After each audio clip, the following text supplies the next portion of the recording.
Emil?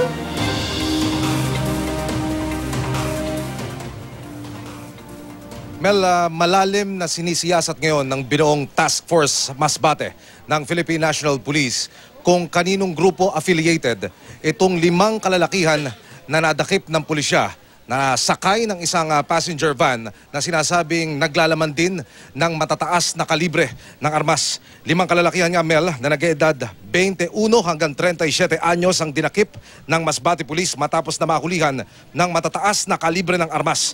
Batay sa spot report ng Masbate City Police, 2 Ingram submachine gun at isang pistolang binabalakan ng caliber 5.56 na pang M16 rifle ang nakumpiska mula sa grupong ito na sakay nga ng isang passenger van.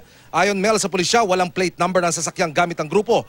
Itinawag daw ng ilang concerned citizen ang sasakyang ito na umano'y kahinahinalang umiikot sa mga residential area dito sa Masbate City. Samantala, Mel, kanina nakapag-ulat tayo ng pagsablay ng 5 beses ng vote counting machine na ginagamit ng isa sa mga presinto dito sa Amancio Aguilar Elementary School na nagsisilbing polling precinct dito sa Masbate City. Mula kanina, nung sumablay nga ng 5 beses yung vote counting machine na yan, magandang balita hanggang sa mga oras na ito, smooth at walang problema ang nakikita ngayon ng Board of Election Inspector dito sa pagpapatuloy ng eleksyon 2016 sa Masbate City. Gayman, ang Philippine National Police at ang Armed Forces of the Philippines ay visible hindi lamang dito sa Masbate City, kundi sa mga karatig ng mga bayan at lalawigan at matuloy na minomonitor ang sitwasyon sa buong lalawigan.